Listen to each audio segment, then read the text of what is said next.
दोस्तों, क्या Donald Trump ने ईरान पर हमला करके कोई मास्टर स्ट्रोक खेला है या अपने पूरे राजनीतिक करियर की सबसे बड़ी गलती कर दी है?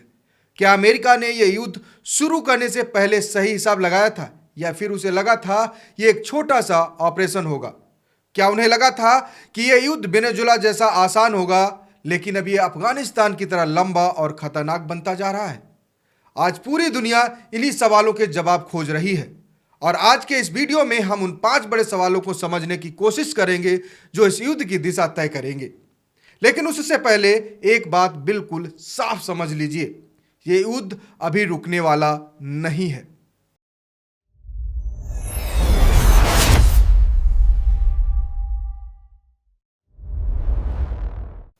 दोस्तों, आज इस युद्ध का 5वां दिन है और पूरा मध्य पूर्व अब भी जल रहा है। अमेरिका और इजराइल ईरान की राजधानी तेहरान पर लगातार बमबारी कर रहे हैं। यह वही तेहरान है जहां लोकतंत्र लाने की बात की जा रही थी, वही शहर है जहां लोगों को आजाद कराने की बात हो रही थी, लेकिन आज उसी शहर पर कारपेट बम्बिंग हो रही है। दूसरी तरफ ईरान भी पीछे हटने को तैयार नहीं है। तेल अवीव, हाइफा और यरूशलेम, इजराइल के इन शहरों पर लगातार मिसाइलें दागी जा रही हैं। गल्फ देशों के कई हिस्सों में भी हमले की खबरें आ रही हैं। दोस्तों, अमेरिका ने अपने नागरिकों से कहा है मध्य पूर्व तुरंत छोड़ दो, लेकिन कैसे निकले इसका कोई जवाब नहीं दिया गया है। दुनिया की सबसे ताकतवर सेना वाला देश अपने ही नागरिकों से कह रहा है अपनी सुरक्षा खुद करो। लाखों अमेरिकी नागरिक अब भी इस इलाके में फंसे हुए हैं। दोस्तों, अब तक 6 अमेरिकी सैनिकों की मौत की पुष्टि हो चुकी है, लेकिन इस युद्ध की सबसे बड़ी कीमत ईरान चुका रहा है। एक लड़कियों के स्कूल पर गिराए गए बम में 160 से ज्यादा लोगों की जान चली गई। आज ईरान की सड़कों पर भीड़ है, क्रांति के लिए नहीं बल्कि उन लड़कियों के लिए जो इस युद्ध की शिकार हो गई। ईरान के कई सैन्य नेता मारे जा चुके हैं, लेकिन इसके बावजूद ईरान पीछे हटने को तैयार नहीं है, क्योंकि वहां एक विकेंद्रीकृत रक्षा प्रणाली है जिसे मोजेक डिफेंस कहा जाता है। इस सिस्टम में अगर शीर्ष नेतृत्व खत्म भी हो जाए तो भी सेना के अलग अलग यूनिट स्वतंत्र रूप से लड़ाई जारी रख सकते हैं, और यही वजह है कि अब सीज फायर कराना और भी मुश्किल हो गया है। अमेरिका के पास अब 2 ही रास्ते बचे हैं, और पहला रास्ता है ईरान पर इतना हमला किया जाए कि उसकी हर मिसाइल क्षमता खत्म हो जाए, लेकिन ये महीनों तक चलने वाला बहुत महंगा युद्ध होगा।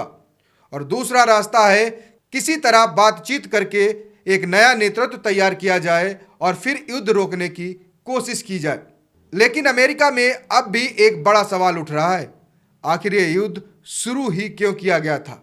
पहले कहा गया ईरान का परमाणु कार्यक्रम खत्म करना है, और फिर कहा गया ईरान में शासन बदलना है, और उसके बाद कहा गया ईरान की मिसाइल क्षमता रोकनी है, और फिर नया तर्क दिया गया यह हमला इसलिए किया गया क्योंकि इजराइल हमला करने वाला था। यानी वजह लगातार बदलती रही हैं। कई विश्लेषकों का मानना है कि अमेरिका इस युद्ध में खुद नहीं कूदा, बल्कि उसे इजराइल की रणनीति ने इसमें ढकेल दिया, और यही वजह है कि अब ट्रंप के अपने समर्थक भी सवाल उठा रहे हैं। CNN के सर्वे के अनुसार करीब 60% अमेरिकी लोग इस युद्ध के खिलाफ हैं। दोस्तों, इस युद्ध का असर पूरी दुनिया पर पड़ने वाला है, क्योंकि हरमुज जलडमरू मध्य लगभग बंद हो चुका है और यहीं से रोज लगभग 20 से 21 मिलियन बैरल तेल गुजरता है। अगर ये रास्ता बंद हो गया तो तेल की कीमत $150 प्रति बैरल तक पहुंच सकती है। भारत जैसे देशों के लिए यह बहुत बड़ा आर्थिक झटका होगा, क्योंकि भारत का 55% कच्चा तेल मध्य पूर्व से आता है। अब सबसे बड़ा सवाल यही है, यह युद्ध खत्म कैसे होगा? इतिहास बताता है कि सिर्फ हवाई हमलों से कोई युद्ध नहीं जीता जाता। इराक, लीबिया और अफगानिस्तान, इन सभी जगहों पर दुनिया पहले ही ये देख चुकी है। और ईरान की स्थिति तो और भी अलग है, क्योंकि अब इसके पास खोने के लिए कुछ भी नहीं है।